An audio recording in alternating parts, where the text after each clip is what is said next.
Salut à tous et bienvenue pour ce nouvel épisode du podcast Failure Faculty numéro 34. Aujourd'hui, je te propose de parler un peu de la représentation visuelle des choses. Et quand je dis visuel, ce n'est pas uniquement le sens premier qui dirait qu'il faut que tu le vois de tes yeux, mais plutôt que tu puisses au moins te faire une représentation mentale des choses. Tu connais la célèbre phrase de Confucius, « Une image vaut 1000 mots ».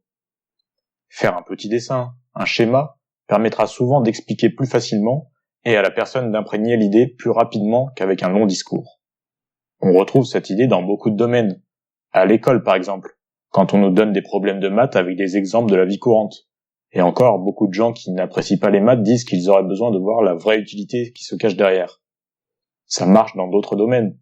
Dis-moi que tu n'as jamais lancé un jeu de société avec des amis, toi ou quelqu'un d'autre a commencé à expliquer les règles, puis au final la décision vient de faire la fameuse partie de chauffe, pour plutôt voir en jeu au fur et à mesure les mécaniques en question.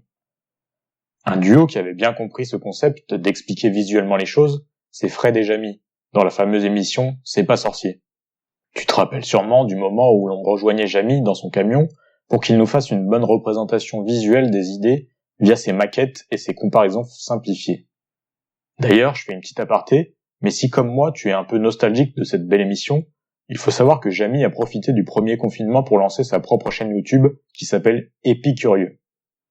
Si on continue sur Jamy, il a dit dans une interview qu'un des sujets qu'il n'avait pas envisagé d'expliquer, c'est tout l'aspect mécanique quantique, même s'il s'y intéresse. Ce domaine est en fait compliqué parce qu'il s'attache à tout ce qui tourne autour de l'infiniment petit. Et à cette échelle, les concepts ne sont pas les mêmes, et il n'y a pas vraiment d'équivalent dans les représentations de la vie courante. À l'opposé, on a les grands ordres de grandeur. À l'heure des réseaux sociaux, du nombre de vues énormes sur les vidéos YouTube, il est parfois compliqué de se représenter par exemple ce que représente un grand nombre de personnes. Une bonne technique pour ce qui est des nombres, c'est de changer de domaine de représentation pour être plus parlant. Par exemple, se représenter la différence entre 1 million et 1 milliard. Les gens s'imaginent souvent mal combien de fois 1 milliard est plus grand que 1 million. Si on parle de nombre de personnes, ou en termes financiers, entre un millionnaire et un milliardaire, c'est compliqué de se faire une vraie image.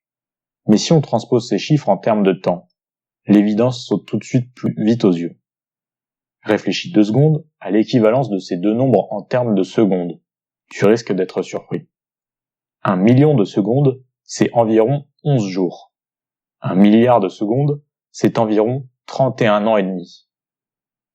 L'idée à retenir ici, c'est que si tu dois expliquer quelque chose à quelqu'un, que cela soit ton métier, un terme technique ou quoi que ce soit, essaye de trouver des éléments de comparaison qu'il pourra comprendre dans son référentiel et ainsi transférer l'idée dans son esprit, même si c'est une représentation tronquée ou autre, elle sera souvent plus facilement assimilée.